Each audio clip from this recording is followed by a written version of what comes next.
Hello, and welcome to CPSC 06 Programming and Methodology 1 at Merced College. I'm going to be your instructor this semester. My name is Mrs. Kanemoto, or you can call me Professor Kanemoto. And we're going to start out today by taking a look around Canvas. Let's start with our announcement. So remember to click on everything inside of Canvas to see what we have. So our announcements always be listed there, and it gives you some more information about the class. Go ahead and read that. I'm going to go back here, and if you go to syllabus over here on the left, you'll get to our syllabus and our schedule. I'm going to go over those first. Alright, so in this online class, you will only have to come in person to take the final exam. Now that doesn't mean that you can't come in for office hours.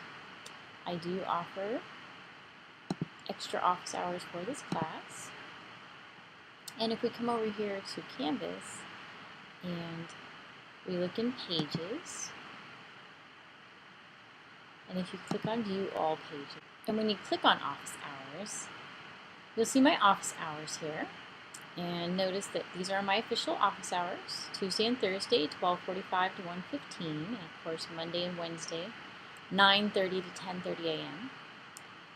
I'm also providing some extra office hours, where I'd like students to come in and work on their programs.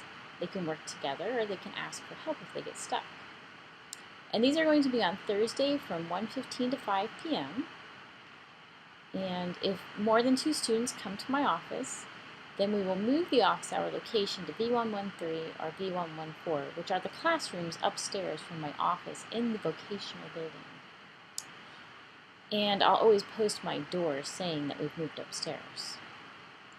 So if you've never been to Merced College campus before, let me show you where the vocational building is. So here's our campus map, and V114 and V115 are upstairs in this building here marked vocational. And my office is downstairs in this building in the business division office. I'm the last door on the right. I'll let you read through the syllabus on your own, okay? But let's go over a few things. Here's our course description. It introduces the discipline of computer science using a high-level language, and the high-level language that we're going to use is Java. Here are our student learning outcomes.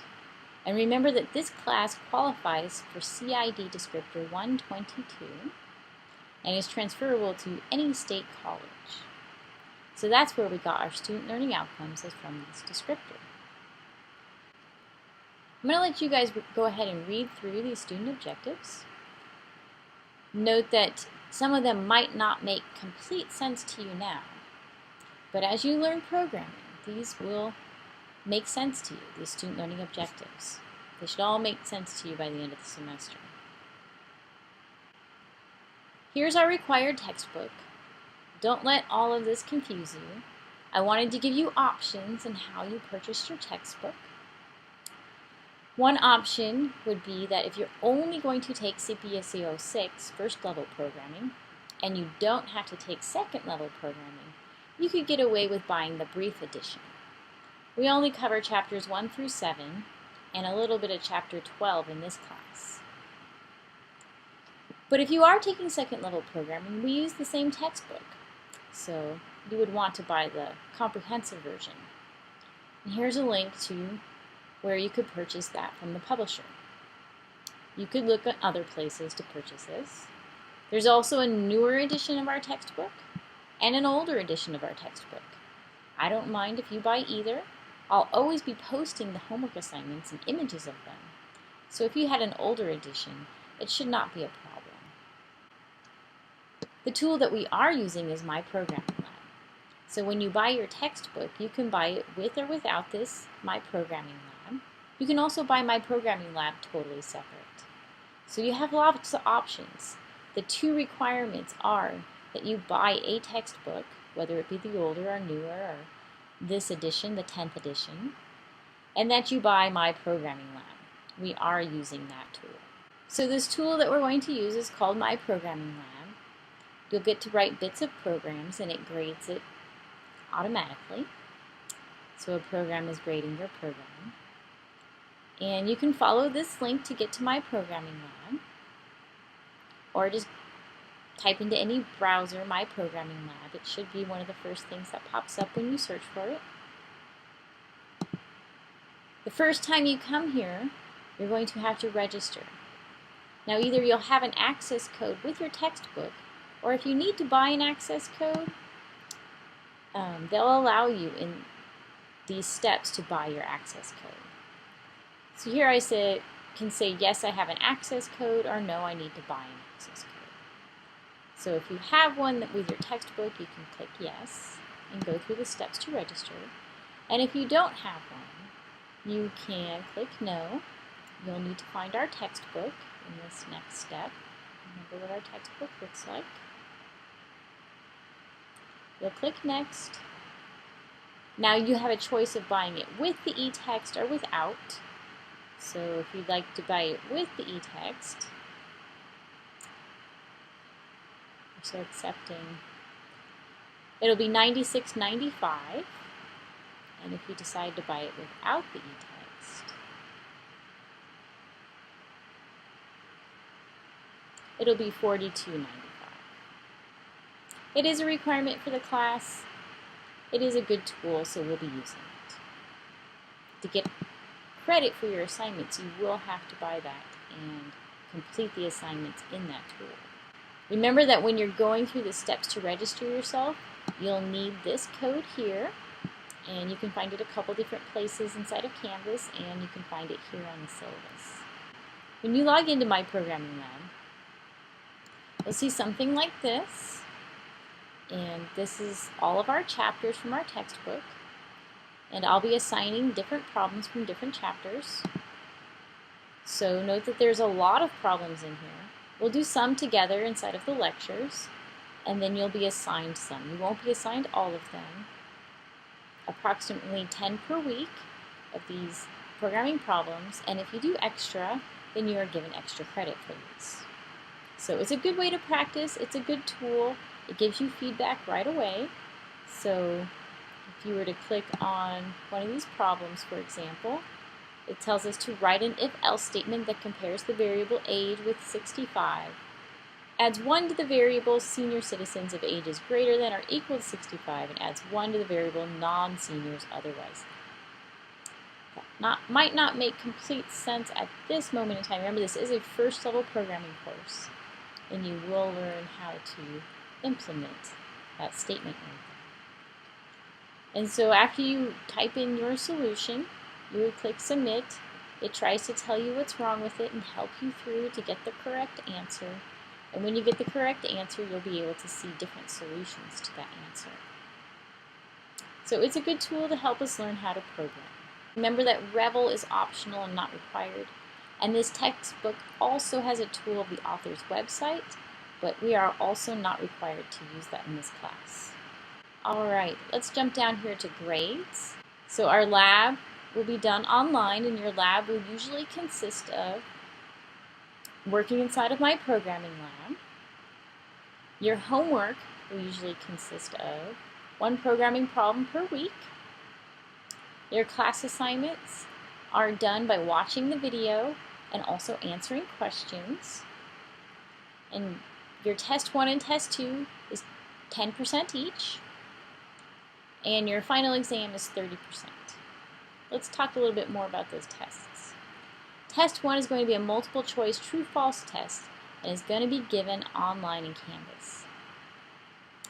Test 2 is going to be a programming test where you are given 2 hours to complete a coding problem and turn it in before those 2 hours are over.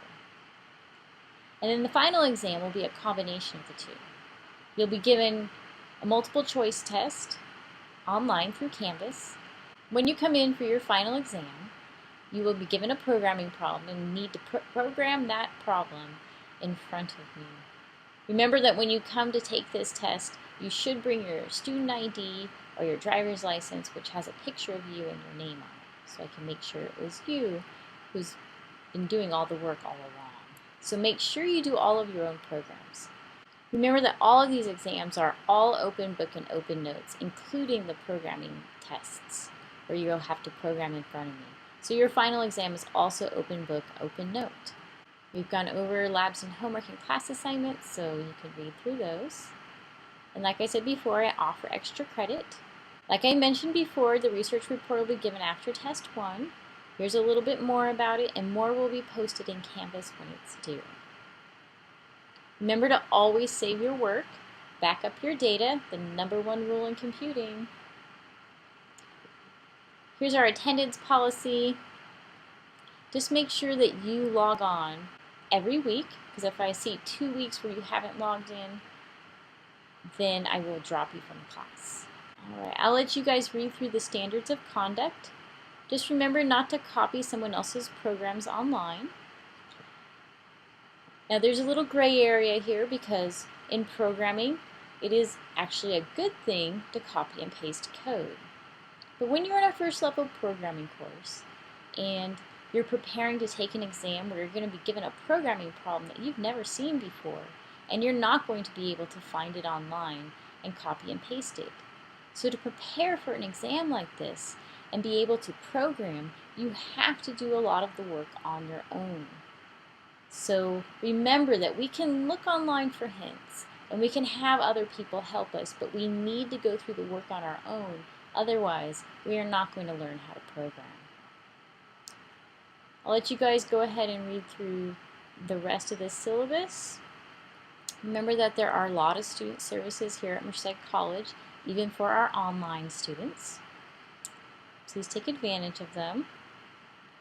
And here's some important comments. Always write your name at the top of your programs.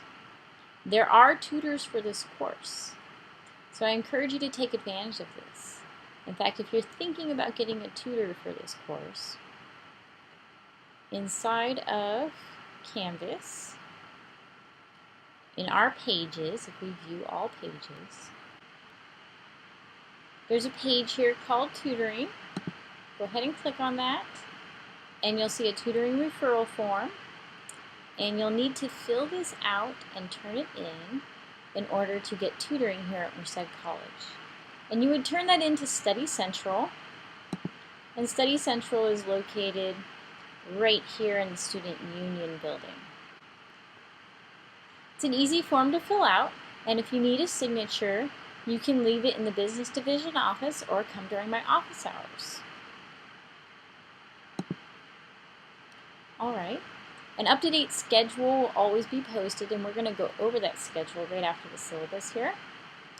Announcements for the class will always be posted in Canvas.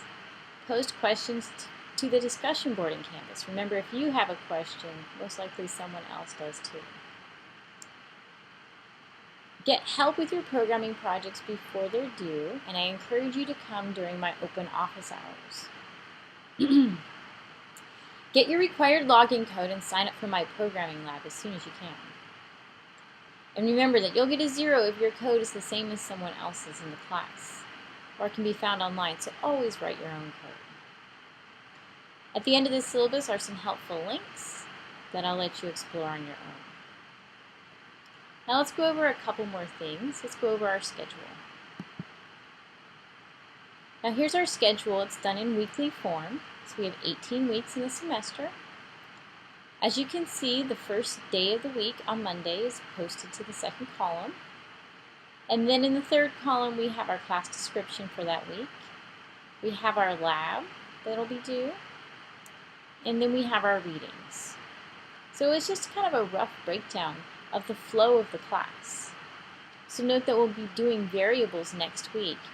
So get your book as soon as you can and read chapter 1 and 2. The beginning of chapter 2 is on variables, and we'll be covering that, so make sure you read ahead of time. Chapter 1 is kind of a brief overview of computers, so you can kind of go through that chapter more quickly. Alright, then we cover branching in week 3, mathematical functions, characters, and strings in week 4, loops, week 5, we review 1 week, and then we have our first test at the end of September. Then we will complete that research report to cover Student Learning Outcome C. We cover methods over a couple of weeks, and then we practice for Test 2. We then take Test 2 online, and then we jump right into arrays. Notice that we're flowing through our chapters up to Chapter 7. Remember that in Canvas, you can always come to Pages, and on this home page, we'll have everything that you need to do for that week and the video posted. So remember that you can see what to do. You'll see, hey, look at this for this week, look at the syllabus and schedule. It'll have a link to a lecture video, which you're watching now. It'll have your homework assignments that are due. So if you ever get confused, just click on Pages, and there's a list of what needs to get done that week. All right, so that kind of concludes my introduction video here on CPSE 06, Programming Methodology 1. If you have any other questions, feel free to email me or come to my office hours.